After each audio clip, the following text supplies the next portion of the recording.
ইরানের বিরুদ্ধে রাগঢাক করে যুদ্ধ শুরু করে বড়সড় বিপদে পড়েছে যুক্তরাষ্ট্র। তীব্র বিমান হামলার পরে ইরানকে কিছুতেই দমাতে পারছে না মার্কিনী বাহিনী, বরং ইরানের পাল্টা মিসাইল ও ড্রোন হামলায় মধ্যপ্রাচ্যে থাকা 17টি মার্কিন ঘাঁটি এখন ধ্বংসস্তূপে পরিণত হয়েছে। ক্রমাগত বিমান হামলা ও স্থল অভিযানের হুমকি কোনো কিছুই কাজে আসছে না। তাই আবারও হুমকি দেওয়ার পথ বেছে নিয়েছেন মার্কিন প্রেসিডেন্ট ডোনাল্ড ট্রাম্প। ইরানকে একটি নতুন চুক্তি এবং বিশ্বের অন্যতম প্রধান জ্বালানি সরবরাহ পথ হরমুজ প্রণালী পুরোপুরি খুলে দেওয়ার জন্য 48 ঘন্টার আলটিমেটাম দিয়েছেন তিনি। অন্যথায় ইরানকে ভয়াবহ সামরিক পরিণতির মুখোমুখি হতে হবে বলেও হুমকি দিয়েছেন ট্রাম্প।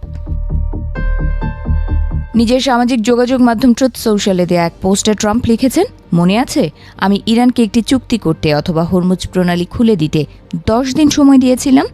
সময় শেষ হয়ে আসছে, আর মাত্র 48 ঘন্টা, এরপরই তাদের উপর নরক নেমে আসবে। ঈশ্বর আমাদের সহায় হন। ট্রাম্পের এই কঠোর অবস্থানের প্রশংসা করে মার্কিন সেনেটর লিন্ডসে গ্রাহাম বলেছেন, ইরান ভুল সিদ্ধান্ত নিলে তাদের জন্য ভয়াবহ সামরিক অভিযান অপেক্ষা করছে। তার মতে অপারেশন এপিক ফিউরির মাধ্যমে ইরান ইতোমধ্যেই পঙ্গু হয়ে পড়েছে। যুক্তরাষ্ট্র ও ইসরায়েলের যৌথ ইরান অভিযান এখন 4র্থ সপ্তাহে পদার্পণ করেছে। এই সময়ে ইরান হরমুজ প্রণালীতে নৌ চলাচলে কঠোরভাবে নিয়ন্ত্রণ করায় বিশ্ববাজারে জ্বালানি তেলের দাম আকাশচুম্বী হয়েছে। ফলে বিশ্ব অর্থনীতিতে এক ধরনের অনিশ্চয়তা তৈরি হয়েছে।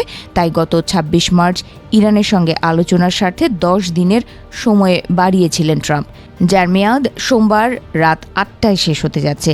কিন্তু ইরান বারবারই কোনো ধরনের আলোচনা নয় বলে জানিয়ে দেয়ায় হুমকি দিতে শুরু করেছেন ট্রাম্প।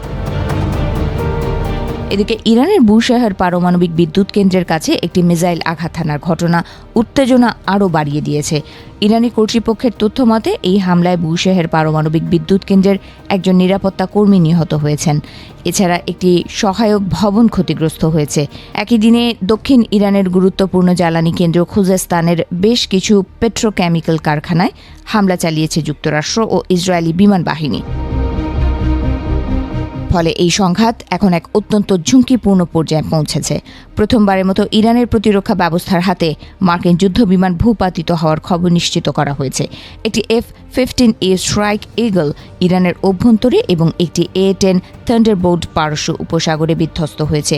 F-15 একজন ক্রু সদস্যকে উদ্ধার করা সম্ভব হলেও অন্যজনের সন্ধান এখনও চলছে। তবে A-10 বিমানের পাইলটকে নিরাপদে উদ্ধার করেছে মার্কিন বাহিনী। বিশেষজ্ঞদের মতে ইরানকে 48 ঘন্টার আলটিমেটাম কাজে আসবে না বলেই মনে করা হচ্ছে। কারণ ইরান বারবার বলেছে, বাণিজ্যিক নিষেধাজ্ঞা তুলে না নেওয়া হলে এবং এভাবে বারবার হামলা চালানো হলে কোনোভাবেই আলোচনায় বসবে না তেহরান। তাই ট্রাম্পের এই দফার আলটিমেটাম ইরান আবারও পাত্তা দেবে না বলে মনে করছেন তারা। ফলে আরও তীব্র আকারে যুদ্ধ করানোর আশঙ্কা করা হচ্ছে।